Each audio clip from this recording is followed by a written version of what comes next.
the first thing actually is what you brought up, book at, is the actual title of the debate, right? It's the 12 Tribes Chart Debate, Who Are the Legit Children of Israel? Now, I get what you're saying about, both have, stake in the matter.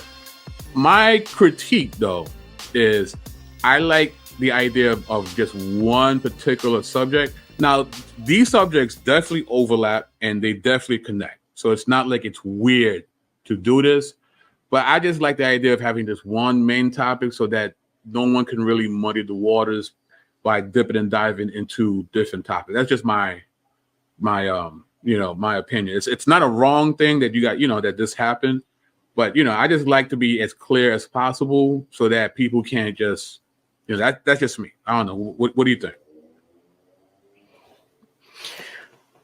Well, I don't think it would have happened unless they both felt like each one had to defend something in some way.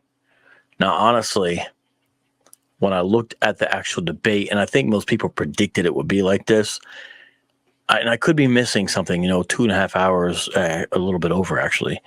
You could miss something. I do not remember too much of Alazar doing too much work to really defend the chart, which I thought it might be like that. It was very minimal here and there, maybe brief responses. So it mainly ended up being the other way, but kind of thought it might be like that. But I think that was the only way it was going to go down. And it was trickier at one point. At one point, it was even going to be another topic in it, and I was just like trying to get away from that. I was like, no, not another, like yet another topic, like a sort of distinct one, and almost like a twofer type thing. And I really don't like those. To me, this is almost like a hybrid where each one's defending something, but it's related, and sometimes that's what it is. So the only other way to do it would be like you're going to have a back-to-back debate, one, are the Ashkenazi Jews this or that? And then the next one, what about the 12 Tribes Chart debate, but then you have like these double headers, and that's a lot. So for now, it's sort of as good as we could get. And Dr. Brown did, like I mentioned, did put out other topics, so it could have been different, but for various reasons didn't want it to be that. So in a way, it is the same old topic in a way. Who's Israel, right? That's kind of what but it was different because of sort of the stakes and the high level and how, like someone mentioned in the live chat, there's 4,000 people watching at one point, and it wasn't just real quick. It was for a while. It was 4,000 people, and it wasn't like it went from 60 to 4,000. It was always a lot. Right. When it was over 4,000, it was like, okay, that's a lot of people watching this. And I'm glad it wasn't on Sotnetis. I think it would have been harder to pull off. But man, imagine if it was on Sotnetis, it would have been even more people. It would have been crazy. Right. Even Hakka, when he was doing his review, and he usually has a decent amount of people watching his live stream, I think he had 1,200 people watching his live stream review of the debate at one point. Wow. I tuned in for about 5 minutes. So if I'm not mistaken, I think it would, what I'm saying, I don't know if it got higher or anything. I'm just saying lots of interest in this, right? Right. Lots of interest. And it makes sense if people know both sides. And Dr. Brown, he's like the perfect villain for these guys, right? Right. Christian apologist, Ashkenazi Jewish scholar. Right. Checks all the boxes. Yeah. It's like, yeah. What else do you need? My goodness. So, yeah. And one of the things, Dean, that I like what Dr. Brown did is, framing the argument, like what we should expect from the opposing side. And I was wondering, Dee, if you can read this slide from Dr. Brown's presentation. Sure. Over the course of Alazar's presentation, listen carefully for factual, historically verifiable, conclusive evidence that connects the different groups of this chart to the specific tribes of Israel listed, not general alleged connections or highly suspect historical anecdotes or convoluted biblical interpretations, but clear, indisputable historical, scriptural, and genetic connections to each specific tribe. Right. In one slide, he really frames what the expectations we should have of Eleazar, How you say his name again? Alazar. Well, what you just said would Eleazar. be that would be the actual Hebrew, but Right. Alazar is the Lashawan Kodash rendering. Alazar, But right. that would be what it was if he was, standardized Hebrew. But Right, yeah, right. Alazar Ben Loya. Alazar is, right. Ben Loya means son of Levi in Lashawan Kodash. Right. So Alazar's like he really puts a high bar of what we should expect from Alazar's presentation. So I really enjoy that. And in Rules of Debate, condensed from Competitive Debate Rules and Techniques by George Musgrave, it says the affirmative must advocate everything required by the topic itself. No revision of the position of a team is permitted during the debate. He who asserts must prove. In order to establish an assertion, the team must support it with enough evidence and logic to convince an intelligent but previously uninformed person that it's more reasonable to believe the assertion than to disbelieve it. Facts must be accurate. Visual materials are permissible, and once introduced, they become available for the opponent's use if desired. Right? So this is what we should expect in a healthy debate. If you're making a claim, an assertion, we should expect an intelligent and compelling argument that can persuade someone to your side of the debate, right? So let's start with vocab. What are your, some of your parting thoughts about the debates? Well, I hope people, if they would, let's say they watched a couple of different reviews of the debate, right? I hope they can sense a difference, see a difference, where we can disagree, but stick to the facts. We don't have to personally attack. I mean, it's tough, though, because some people are so sensitive that they take any disagreement as a personal attack. But I hope people can start to learn the difference between, hey, look what's going on here, right? And I hope they could sense the difference in some of the reviews. I have not seen the kind of even-keeled, balanced, open-minded, objective, honest review by Hebrew Israelite of the debate yet. I'm hoping. Maybe I haven't seen them all, so maybe someone's like, well, look at this link. But I mean, it's a lot of like, it's almost like the more along the lines of a sports team type thing with some of the reviews. It's like, our team did this, we did that. It's like, okay, what really happened here? And so people should notice what we're doing. We're following up on sources brought up in the debate. This isn't random stuff of like some kind of damage control or just mere trash talking or cheerleading. We're like, well, let's go look at the source that was brought up, see what it says, bring it back and see if the point is in the source and the way it was brought out in the debate. That's like legit fact checking. That makes it, that review's harder to do. You don't get to go on there and just say, well, Dr. Brown didn't have a beard, so he lost the second I saw he didn't have a beard. You don't get to do that. But it actually is more beneficial. And that's why a good debate can be educational.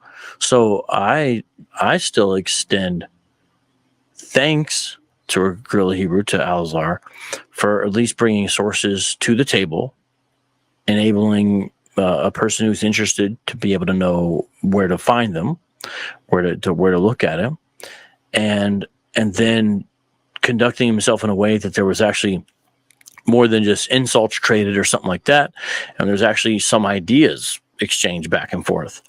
So I appreciate that. I think that's a much better way to go forward. Now, some of the Hebrewites are not used to that.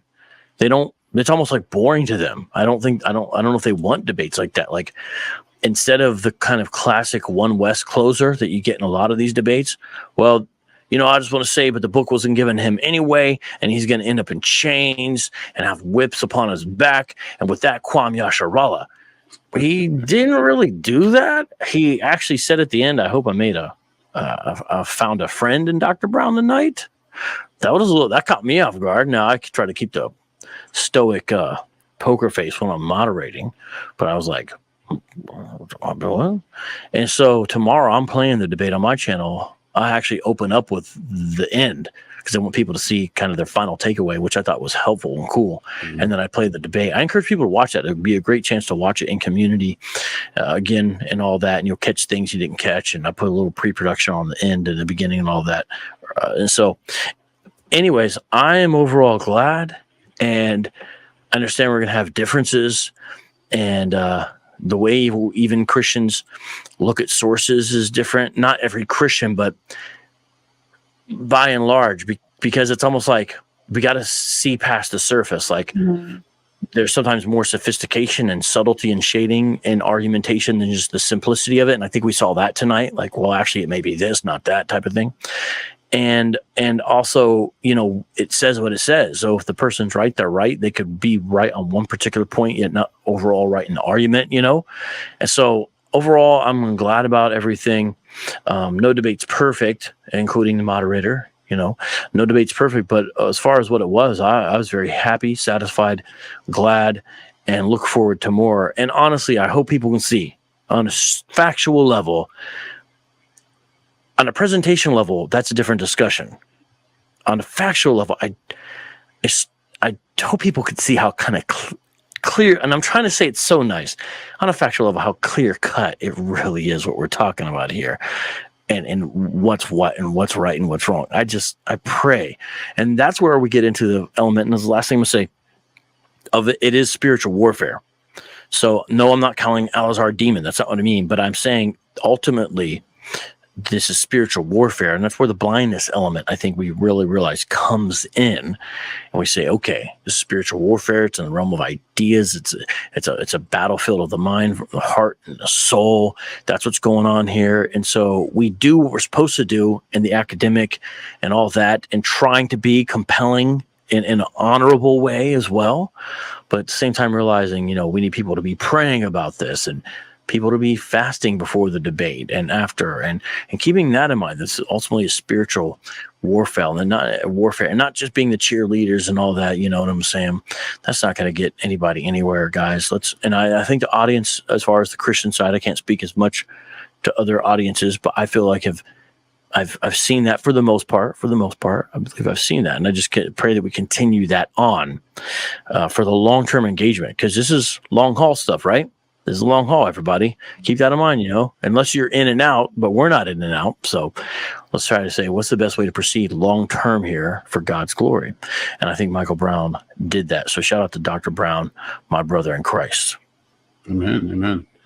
Well said. D. New, parting thoughts. Yeah, I would echo a lot of what Vocab said. You know, it was interesting to be in the live chat before that the debate actually started. You know, I said this the other day, that there was like almost 200 people in the chat half an hour before it started, but it was very apparent that the verdict, at least in the live chat, the verdict was settled before the debate even started. But, you know, people just by sheer virtue of who was representing Dr. Brown versus GRLA, the whole chat, which was mainly Hebrew Israelites at that point, GRLA won already. His mic wasn't even turned on yet, and he won. Okay. But, you know, piggybacking off of what Vocab just said, it is so important for us to, you know, get past all the flash and, you know, the cameras and, you know, the good sound that you're producing, and actually listen to the content. And really, there's no excuse, because even though you might have missed things during the live debate, it was on YouTube, and you can literally pause and go back and go to sources, and you can be like, oh, what did he just say? Like, there's really no excuse. And it is true that information wise, when you go back and listen, I mean, with all due respect, Al-Azhar contradicted himself more than once. You just need to go back and listen. And we've mentioned some of those incidences tonight. And so I just say that all to say that, you know, it is incumbent upon us to, you know, just to get to the meat of the matter, and to hear with ears that are open to truth, and so as Vocab said, this is a battle. Sorry, I'm not going to say what I was just going to say. But this is spiritual warfare. And yeah, we do have to pray. The Bible says that the God of this world has blinded people's minds, lest they come into the light of the glorious gospel. This is what we see. And so it is incumbent upon us as Christians to pray, to pray and to love, and then to pray some more. So that's all I have to say. That's good. Good stuff. And I mean, again, we always talk about what the end game is, right? We want souls to be saved. We want, Al-Azhar, Sakari, ISUPK, IUIC. We want everyone to become our brothers and sisters in Christ. It's not a us versus them. It's us wanting them to be with Christ, And of course, there's various ways to do it. Sometimes we could be a little polemical, but then other times we can build bridges. Right. And I think Vocab, has definitely, made an honest effort with this particular debate to try to really build some bridges here. Now we know Vocab is also known for poking the bear, right? We know he's known for that too. But he's layered. He's a human being, right? He has more than one tool in his tool belt, right? It's like he also wants to, reach across the aisle. And, where we can agree, we will. And, in hopes that, we all become the family of God. So with that being said, That's a facts, man. Facts. So Vocab, DNU, and BK signing off.